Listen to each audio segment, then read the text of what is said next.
Speaking of Hurricane Irma, still much to be done in Florida in the aftermath of that hurricane.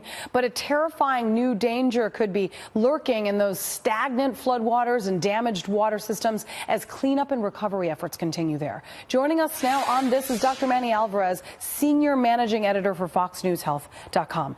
There is a very harmful bacteria lurking in the water supplies that is actually an amoeba that is brain-eating. Brain-eating amoeba.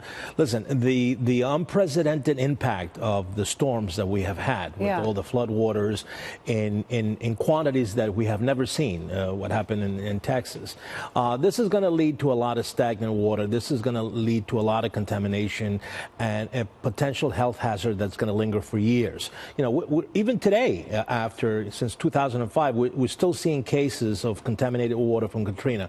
So you can only well imagine what this is going to create in the next 2 or 3 years. Look, the short term, we have health issues when it comes to stagnant water, which is, the sewer, all the bacteria that typically goes with contaminated water, E. coli, salmonella. You're also going to have a lot of contaminated water because of chemicals. This is water that's gone all over the place. There's a lot of, physical plants that have a lot of chemicals and pesticides that contaminate waters.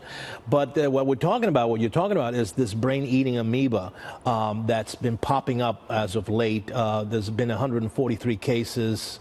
In the sense of a disease, it's not a lot, but 143 cases is turning out to be a lot. And the problem is that it's almost 99% fatal. Because you get it from contaminated water. Typically, you get it through your nose. So, let's say if you're swimming in a contaminated lake, in a hot spring, or in any kind of pond that you think is safe, no, it's not, especially down in south where the waters are very, very warm. And once this amoeba, which is a parasite, gets through your nostrils, it goes right into your brain, and then it gives you a disease that, when they take you to the hospital, most doctors don't think of it. They think that you're having a meningitis or an encephalitis, and by the time they make the diagnosis, it's too late because, again, antibiotics are not treatable. Well, when you first heard of this, I was thinking drinking water. So you're saying it goes to your nose, so this is actually water that you're swimming in. Water that you're swimming, water that you might be bathing with.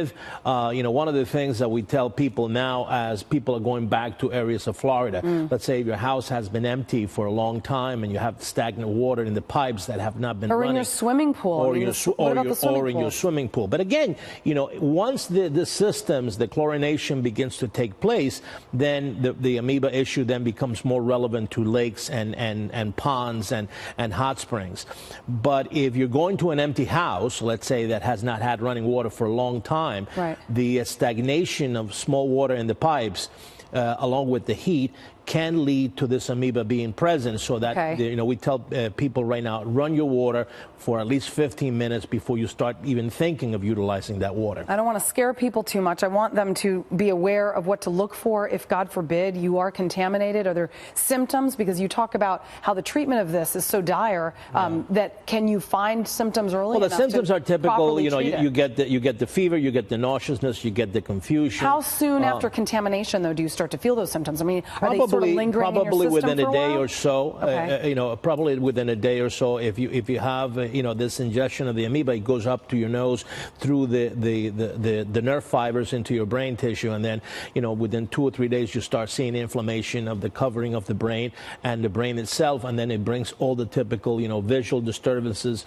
nauseousness, headaches, that kind of stuff. So it's right now I think for a lot of healthcare systems down in the South. Doctors, are going to be thinking a lot about patients that come with these types of symptoms in regards, especially in areas that have been devastated by the water, because you have to think about all the potential contaminants, including this amoeba. Maybe stay out of the water. Absolutely, for quite some time. Yeah, for quite some time. All right, Dr. Manny Alvarez, thank you. You got it.